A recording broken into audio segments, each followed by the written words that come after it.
A'udzubillahi minasyaitonirrajim. Bismillahirrahmanirrahim. Assalamualaikum warahmatullahi wabarakatuh. Alhamdulillah, alhamdulillah, alhamdulillahirabbil alamin wassalatu wassalamu ala rasulil amin sayyidina Muhammadin ibn Abdillah wa ala alihi washabihi wa man walah.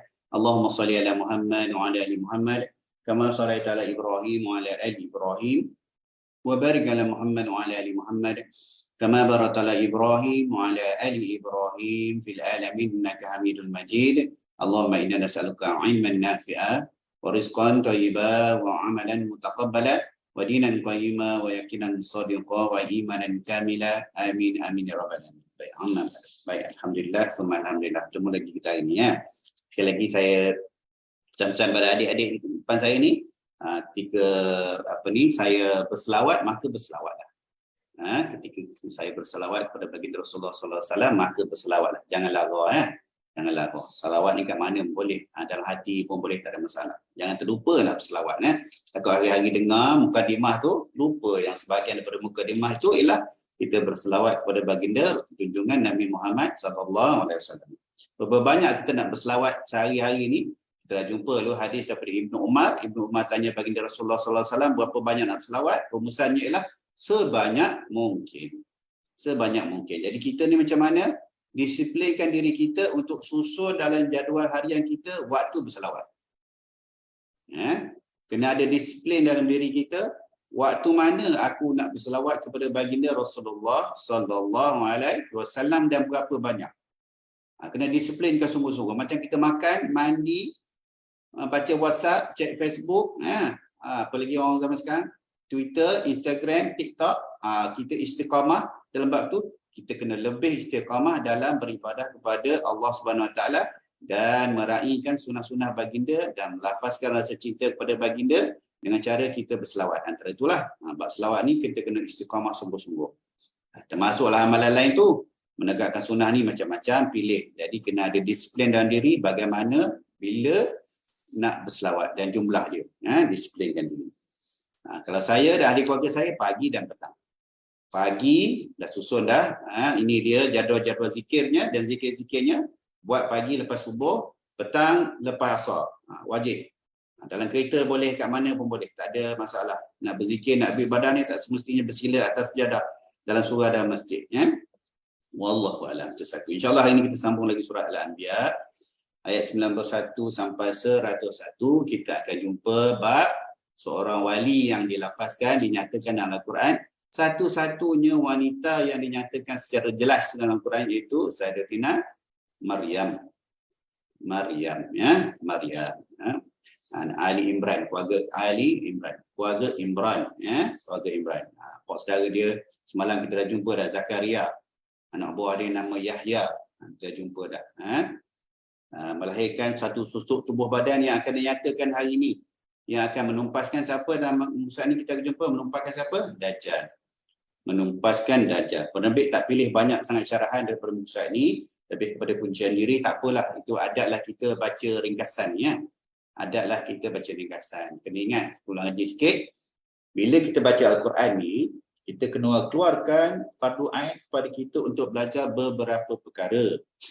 Pertamanya apa? Apakah fardu ain yang kita wajib keluarkan, pergi belajar, selesaikan diri kita daripada ilmu yang Allah nyatakan dalam Al-Quran. Al-Quran ni semua sekali kan? Semua sekali ada dalam Al-Quran dan dilengkapkan dengan Rasulullah SAW melalui hadis-hadis dia. Tapi dalam Al-Quran ni ada beberapa ruang lingkup jalur ilmu yang wajib kita selesaikan. Pertama apa dia? Yang paling penting. Borak-borak sikit lah. Apa yang paling penting? Ilmu apa yang wajib kita keluarkan dan belajar diselesaikan untuk kita? Itu namanya fardu ain. Apa dia dalam Quran ni? Daripada Al-Quran. Pertama apa? Hari ini kita akan jumpa lagi. Allah remind kita tentang ilmu tu. Kefarduan tu. Akidah. Tak memadai dengan kita baca Al-Quran ni saja. Kita mesti menelusuri jalan-jalan ilmu yang dipanggil akidah. Ilmu apa lagi lah, tak kira lah. Jadi komputer saya ni banyak keluar pop-up lah. Kaspersky. Tak kira lah panggil apa. Tapi jalan ilmu akidah wajib. Apa dia sayang? Wajib. Macam mana lepas kewajipan tu? Wajib belajar sekarang ni. Pada kita dah berakal apa ni. Akidah bukan nak hafal. Bukan nak menyanyi nasyid sifat 20. Bukan.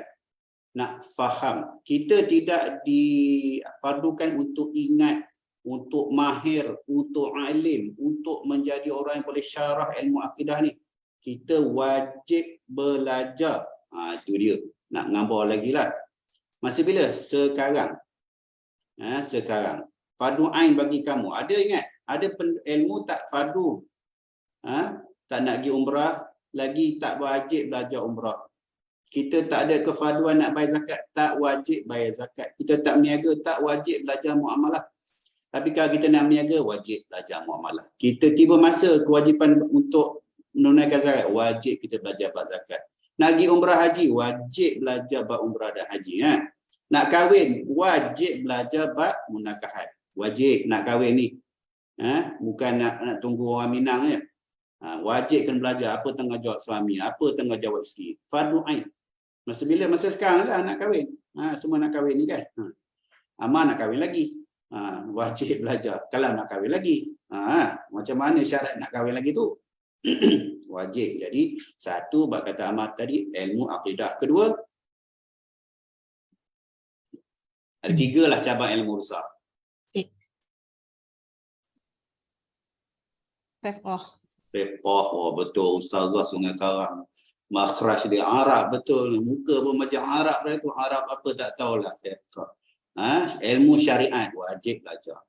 Macam-macam lah. Ingat ada ilmu syariat yang wajib. Ada ilmu syariat yang belum hukum wajib lagi. Melainkan kita tiba masa nak membuatnya. Kita dah bincang tadi kan. 1 akidah, 2 fiqh. Jadi kena pergi belajar lah.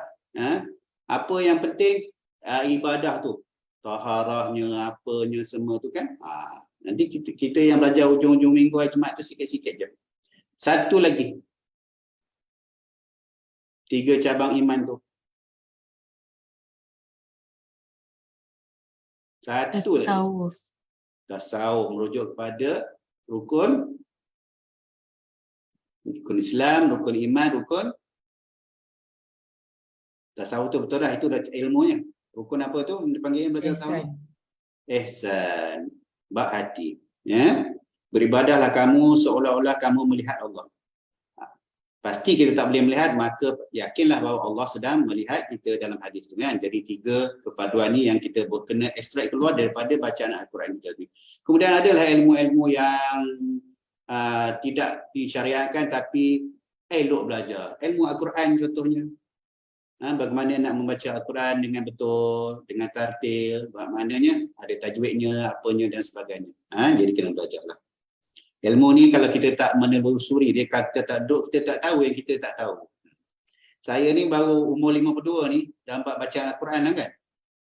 Baru perasan ada satu huruf ni, makhraj saya tak pernah kena rupanya. Itu huruf dha. Saya tak perasan huruf dha tu makhraj dia sama dengan dha kan. Dia di ujung lidah dha.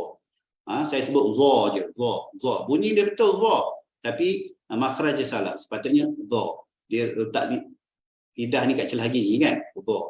Wa zalimi, dzalibu. Dia sama dengan thithu, dha, udhibu. Gitu. Kita buat bunyi dha dia gitu Wallahu a'lam. Itu pada umur 52. Ada lagi bab yang saya bodoh Wallahu a'lam insya-Allah. Jadi bab tadi daripada yang kita review pagi-pagi ni sikit-sikit satu muka ni sebenarnya banyak cabang ilmu yang kita kena belajar. Ada yang tak wajib, kifayah saja. Ada yang perlu bila tiba masa, ada fardu ain sekarang. Jadi adik-adik cek masing-masing. Lepaskan bab fardu ain tu dulu. Bab akidah, bab syariat, bab ihsan tu. Lepaskan bab tu. Sebab ilmu fardu ain tak belajar, berdosa sampailah kita belajar.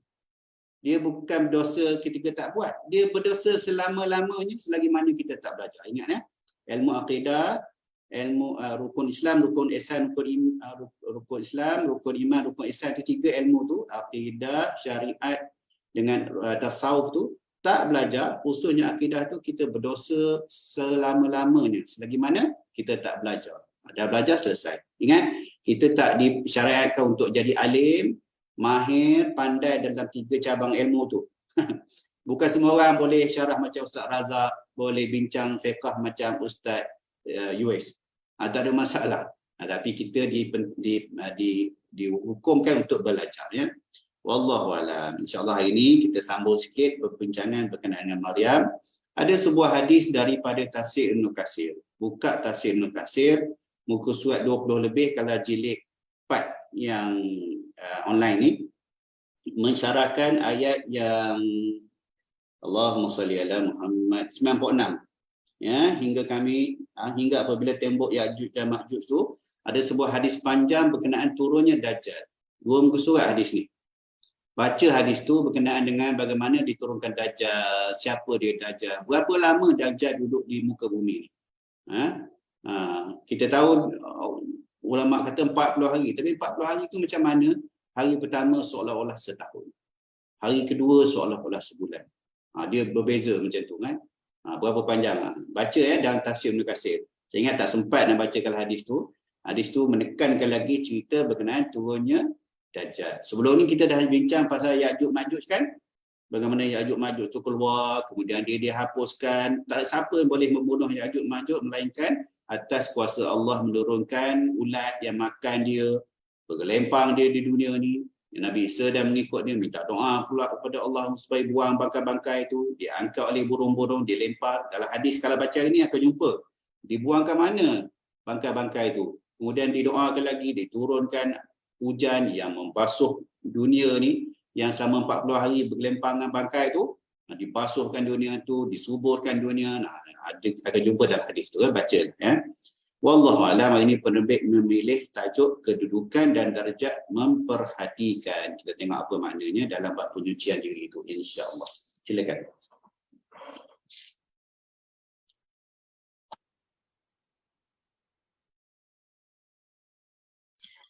A'udzubillahi minasyaitonir rajim.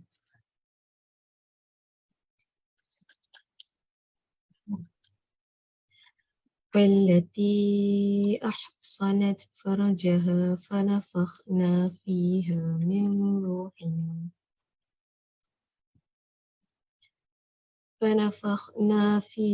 من روحنا وجعلناها وابنها آية للعالمين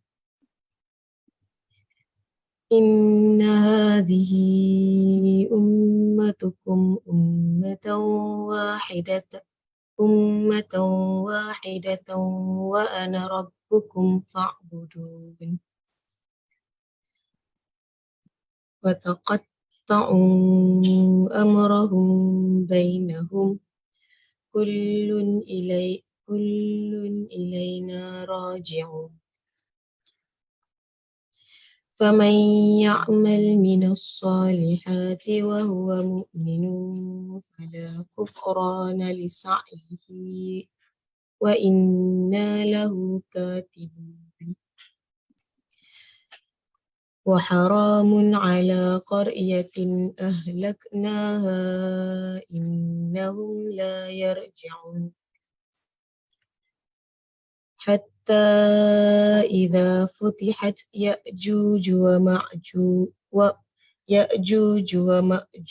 وهم من كل حدب ينسلون واقترب الوعد الحق فإذا هي شاخصة أبصار الذين كفروا يا ويلنا قد كنا في غفلة من هذا بل كنا ظالمين إنكم وما تعبدون من دون الله حصب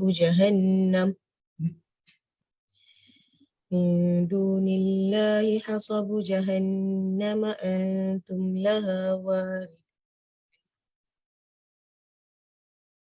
لو كان هؤلاء آلهة ما وردوها وكل فيها خالدون لهم فيها زفير وهم فيها لا يسمعون إن الذين سبقت لهم من الحسنى أولئك عنها مبعدون.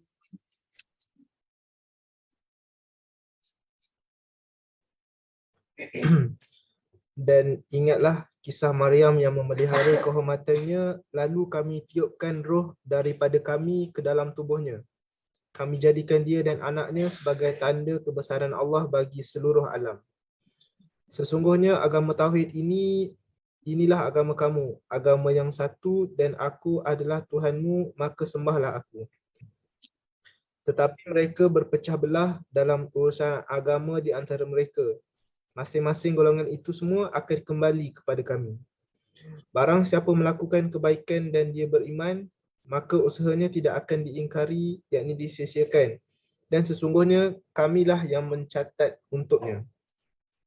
Dan tidak mungkin bagi penduduk suatu negeri yang telah kami binasakan bahawa mereka tidak akan kembali kepada kami.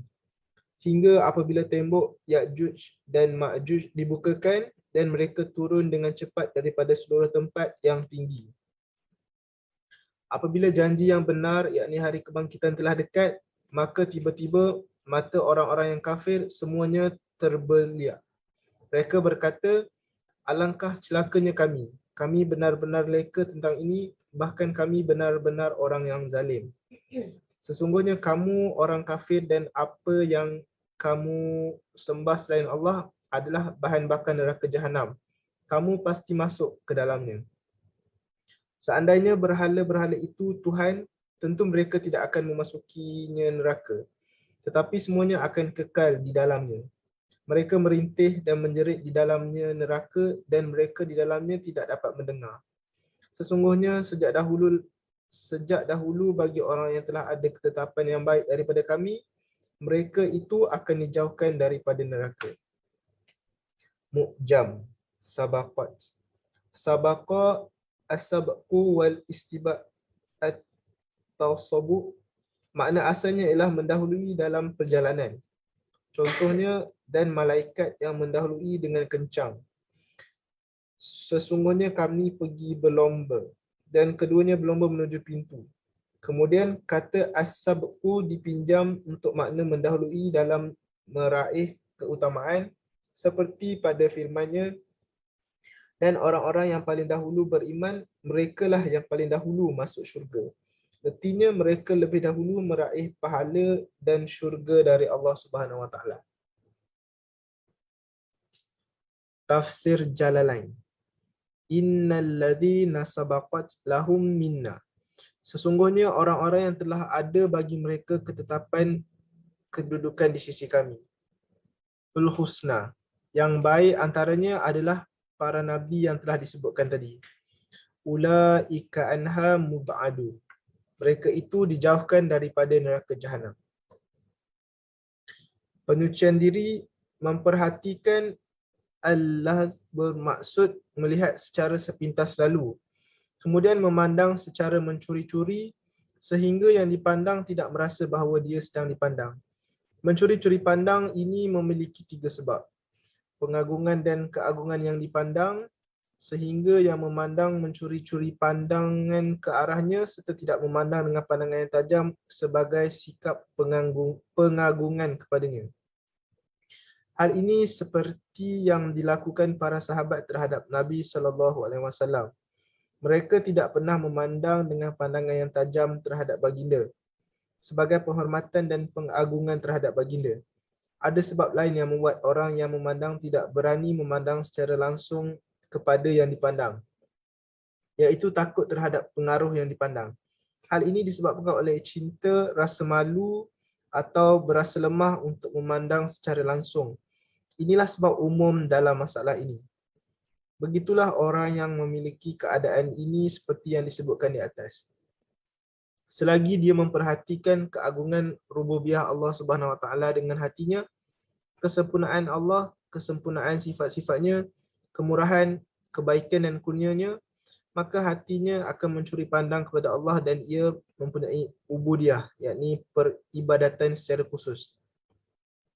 Memperhatikan terbahagi menjadi 3 darjat. Antaranya memperhatikan kurnia yang sudah ditetapkan sejak azali sehingga meninggalkan sikap meminta-minta dengan menampakkan kerendahan diri sesuai dengan hak rububiyah yang menumbuhkan kegembiraan yang disertai kewaspadaan terhadap tipu daya yang membangkitkan rasa syukur mengikut sifat yang ditegakkan Allah bagi dirinya. Memperhatikan dengan mata dan dengan hati, tapi yang dimaksudkan adalah yang kedua, iaitu memperhatikan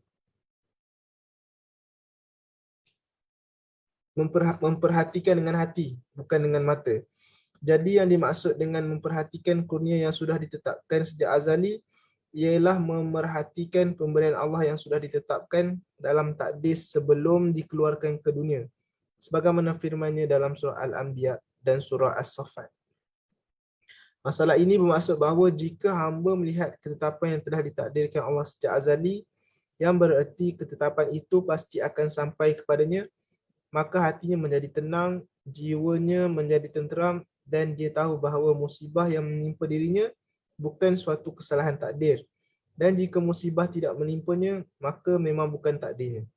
Dia tahu bahawa rahmat yang dibukakan Allah baginya, maka manusia tidak akan sanggup menahannya. Dan apa yang ditahannya, maka mereka tak akan sanggup melepaskannya.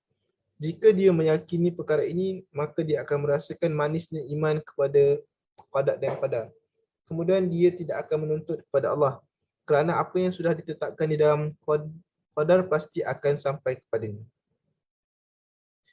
Riyadus Salihin, daripada Abu Dzar radhiyallahu anhu, Nabi SAW meriwayatkan firman Allah Subhanahu wa taala yang berbunyi, "Hai hamba-Ku, sesungguhnya aku telah mengharamkan diriku untuk berbuat zalim, dan perbuatan zalim itu pun aku haramkan di antara kamu. Oleh sebab itu, janganlah kamu saling berbuat zalim. Hai hamba-Ku, kamu sekalian berada dalam kesesatan, kecuali orang yang telah aku beri petunjuk. Oleh sebab itu, mohonlah petunjuk padaku. Nescaya aku akan memberikannya kepadamu. Hai hamba-Ku, kamu sekalian berada dalam kelaparan, kecuali orang yang telah aku beri makan. Oleh sebab itu, mintalah makan kepadaku. Nescaya aku akan memberimu makan." Hadis riwayat Muslim. Hadis di atas mengandungi beberapa pelajaran. Antaranya disyariatkan untuk berdoa memohon hidayah, kerana hidayah itu berada pada genggaman Allah Subhanahu Wa Taala. Demikian pula memohon rezeki, kerana semua makhluk adalah hamba Allah yang tidak memiliki kemampuan sedikit pun terhadap dirinya sendiri. Sementara itu rezeki mereka berada pada genggaman Allah. Dia akan memberikan rezeki kepada siapa yang dia kehendaki. Hadis kesihatan. Daripada Aisyah radhiyallahu anha, dia berkata, apabila di kalangan keluarga Rasulullah SAW ada yang sakit, maka baginda memerintahkan supaya dibuatkan sup. Aisyah berkata lagi, baginda mengucapkan, sesungguhnya sup itu akan menguatkan hati orang yang sedang bersedih dan akan menghilangkan hati orang yang sakit, sebagaimana salah seorang daripada kamu menghilangkan kotoran, yakni debu daripada wajahnya dengan air. Hadis riwayat Ibnu Majah, Ahmad dan Al-Bukhari secara mu'allaq. Tibun Nabawi, khasiat syair, gandum. Air rebusan biji gandum lebih baik dan lebih banyak kalori daripada tepungnya. Ia bermanfaat untuk mengubati batuk, melancarkan penghadaman, membersihkan kotoran dalam perut, melancarkan air kencing, meredakan dahaga dan menurunkan panas. Ia juga mempunyai daya yang membersihkan, menghaluskan dan menguraikan. Teknik membuatnya hendaknya dipilih biji gandum yang baik yang telah ditumbuk, lalu direbus dengan air dengan kadar 5 kali daripada banyaknya biji gandum. Dipanaskan dengan api yang sederhana sahaja hingga airnya berbaki 1/5 bahagiannya. Selanjutnya disaring dan digunakan sesuai dengan kadar keperluan. Allah. Baik, Allah a'lam.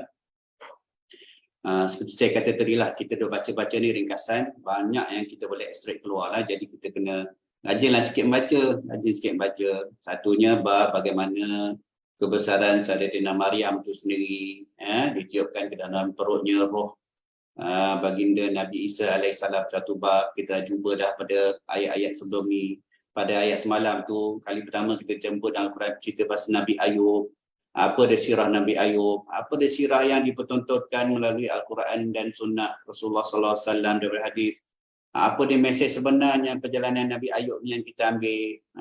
Apa cerita Israeliat yang kita boleh, okeylah nak dengar boleh, tapi tak payah nak percaya beria, tak payah nak tekan beria, keluar memancuk-mancuk, noh-noh apa semua. Macam menghina sangat kita tubuh badan Nabi Ayub tu. Kita dah tahu dah selepas tu tak ada lagi dah Nabi dan Rasul yang ditimpakan penyakit seperti Nabi Ayub, bagi memuliakan tubuh badan para Nabi dan Rasul. Kita sebelum tu dah jumpa cerita pasal Nabi Nabi Sulaiman dengan Nabi Daud, Nabi Zakaria, Nabi Yahya. Hari ni kita jumpa bab Dajjal. Bila baca hadis yang berkenaan dengan turun Dajjal tu, kita ambil apa dia ni kita nak pegang, arahan untuk kita menetapkan diri di jalan yang Allah ulang pada muka ni, di jalan tauhid kepada Allah Subhanahu Wa Taala. Pegang pada situ. Dia beri peringatan bab penyucian diri, bagaimana para sahabat sungguh mengagungkan baginda Rasulullah sallallahu alaihi wasallam. Cari sebuah hadis daripada Sahih Bukhari dan riwayatkan daripada Urwah. Nama sahabat ni meriwayatkan ni Urwah. Hadis ni datang cerita ni, melihat ni. Penerbit memilih perkataan Allah bermakna melihat secara sepintas lalu. Macam jeling tak jeling, tak berani nak angkat mata. Bukan macam saya bercakap dengan awak tengok mata saya tengok mata awak dah. Sahabat baginda Rasulullah SAW tak berani nak mengangkat mata tengok direct pada Rasulullah ketika Rasulullah sedang berkhutbah. Rasulullah sedang menyampaikan pesanan. Atau sifat apa? Ta'zimnya. Ni baru dengar syarah daripada Ustaz Wais.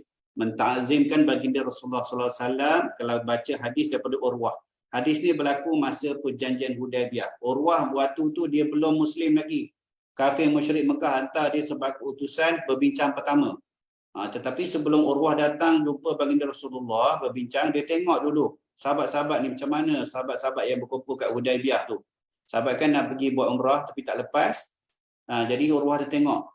Urwah balik bagi tahu kepada pembesar kafir Quraisy, tak pernah, ini bukan lafaz daripada hadis cerita je lah. Urwah kata tak pernah lah aku tengok saat ni kau pernah hantar aku pergi jumpa Kaisar, aku pernah pergi jumpa pembesar-pembesar Syam.